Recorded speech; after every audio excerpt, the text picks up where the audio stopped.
Hey guys, Hot Rod Reverend back at it again today, and you're looking at a 1955 Ford Club sedan, the 272 that was original to the car when I bought it 35 years ago at 16 years old. It's been replaced with the 292 board 60 over standard stroke. Car runs really strong.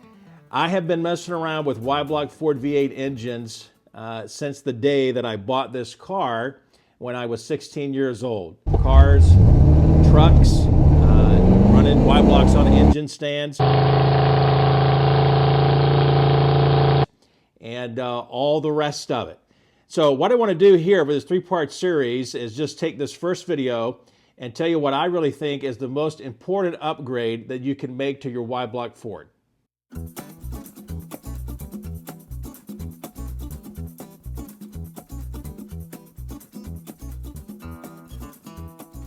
If you run a Y-block Ford V8 on the road very often, I highly suggest that the first upgrade that you make that will be heavenly, and you'll thank yourself for it, is to upgrade the crankcase ventilation system.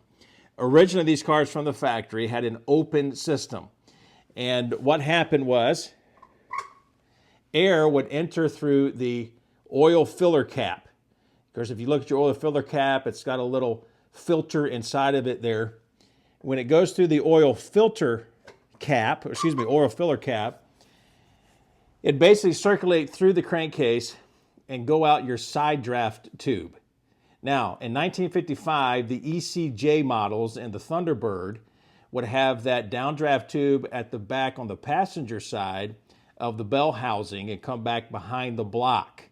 Then in 56, there are a whole lot more. The 292s as well would have those, and then you keep going 57. Ford kind of got away from that side draft tube in the mid 50s or so. After 57, 58, some of the trucks would have them. And then you get into the early 60s or so, and what Ford did was they did go to kind of a semi-closed system, not fully closed, but a semi-closed system to where air would still vent in, but basically through a PCV valve, air would be, the crankcase fumes would go into your carburetor. So let's take a look at how to make this upgrade on your Y-block Ford. Make sure you check the description real quick. There's a number of links that I've put in there. I've got some explanations. It's a lot of text, I understand, but if you take the time to read through that, it'll answer a lot of the questions that you may have about where to find things in particular.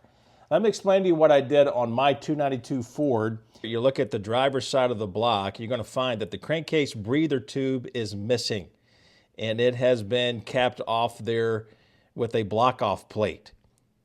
And basically what I did was I got one of the valley pans that vent at the rear. And you can see a picture of this here. They're quite common. Ford first introduced these in 1955 on the Thunderbirds. Then in 56, you had the Fairlane series with dual exhaust. They would have them, and then it kind of became standard when you get to 57 and everything else that the valley pans had a rear vent. From the factory, there are really only two styles of valley pans ever made. Number one are the smooth valley pans that have no provision for a vent except for the oil filler tube. And number two are the style of valley pan that have a hole with a threaded bung at the rear with a baffle, the rear vented valley pan. Now there are some differences, of course, the E code with the deep dish for that special intake. There's some others that are going to have some variations on the oil fill tube, maybe the length or maybe whether or not it's curved or have sort of a recess in it or whatever. But for the most part, you've either got a smooth valley pan that has no provision for any kind of ventilation, or you do have one that has the rear vent. And if you find one of those with the rear vent, which are, again, very easy to find on eBay or Facebook Marketplace or Swap Meet or whatever, is that what you can do is get yourself one of these. Now, Ford made a lot of these in the late 50s and early 60s. Basically what this is like a little teapot spout here. This right here is going to just screw down and just bolt down there to that hole, that breather hole that's in the back of that valley pan. I can't remember. I think this is about, let's say I got a 1/2 inch wrench. Yeah, 1/2 inch hole here, okay? outside diameter. And what you can do is plumb this in line with the hose to a modern carburetor. Modern carburetors, basically from the late 50s on up, you're going to have provision for PCV, okay? And you'll have that port there. They're obviously well marked. You can see the photo here of what I'm using on my Summit carburetor. But at any rate, what you need to make sure you do is that you put an inline PCV valve. This will certainly help. But what you're doing when you add a PCV system like this is you're creating what is necessarily a small vacuum leak.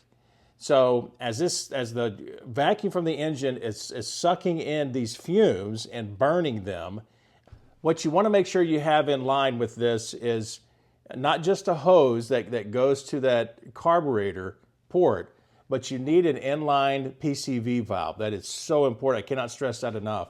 That'll protect your engine against backfires. Make sure you have that. You may say to yourself, well, how do I know what PCV valve to do if I'm doing this myself? I think the best practice is to find a PCV valve that in the application is pretty much the same as your cubic inch size that you have.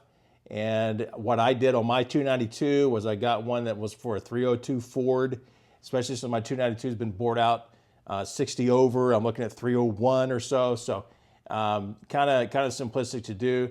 I do have a link in the description about an article that I wrote about that PCV valve, how to do it. It's a lot of text, there's photos, and I even have the PCV valve number, and you can see it there in the description as well, that you can use if you're going to go this route. To me, this is the simplest route to go. It's quite easy. Now, you may say to yourself, I don't have a modern carburetor. What I have is the original Holley 4000. You know the Holley 4000 has really no provision to do much with the PCV. What you can do, here's a couple things you can do, okay? You can get one of the original brass fittings, right? You can see this brass fitting here on the end of this carb, actually at the back. But what happens here is that there's two ports here, especially the 56 version of this carb that was matched to the distributor, where that's where the vacuum advance lines are going. This is typically used for your power brake line. Now, if you got power brakes, I get it, you might have to use this and that's fine. If you don't have that and you don't know what you can use to make sure the fumes are getting sucked into your intake and dispersed correctly, grab yourself one of these. And I've got a link for this in the description as well. You can tell that this is a phenolic spacer. This phenolic spacer also has the half inch size, the port right there. And it's very important that you make sure that you go in through the carburetor so that you've got even distribution of all these fumes that are going to be going to each one of your 8 cylinders. And maybe thinking to yourself, well, my car still has the original 3-bolt 2-barrel Holley 94. I've got a link for an adapter plate that you can use that is already tapped and ready to go, that what you could do is when you set this up in a PCV valve that goes to that spacer, that adapter that's tapped for a vacuum port, you can set that up and get yourself just a brass fitting at the hardware store, at the auto parts store, and rubber hose, of course. Make sure it's ready for fuel and all the rest of it, because the crankcase fumes, they can be pretty caustic. And get that all plumbed up and ready to go. That will work. Just make sure you got enough clearance with your hood. I have tried it on my car a number of years ago. It was not a problem to have a 1-inch spacer at all. And then, of course, if you've got a mid-50s Ford truck, you've got plenty of room to have that adapter. Now, here's my 292, and just so you can see, right here, the port for the vacuum right here, I don't even have a fitting on there.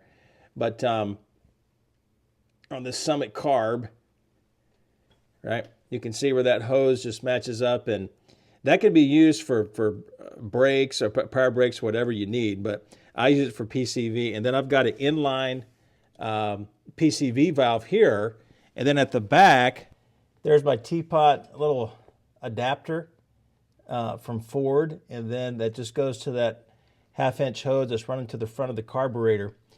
Now, Be careful if you're tempted to use the port at the rear of your intake.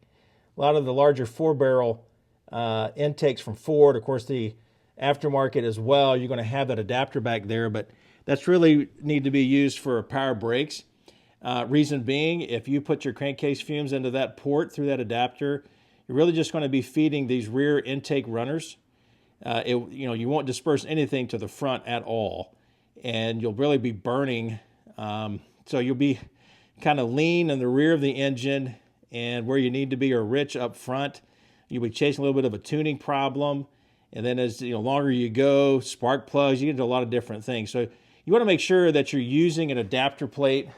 Now, some of you out there watching this video, you've already made this upgrade. What I want you to help us do, you may have found some parts that maybe I didn't list in the description.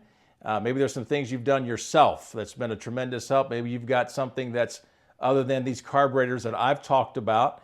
Drop a comment below. Let us know how it went for you. Maybe some of the parts that you used. I think it'd be a big help to guys.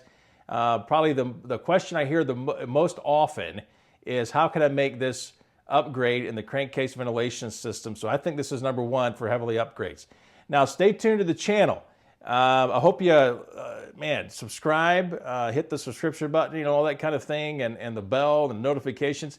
Because tomorrow what we're going to be doing, I'm going to be installing this Holley 4000 on my buddy's 1956 Ford Thunderbird. You don't want to miss that. And hopefully that video will drop the middle of next week or so.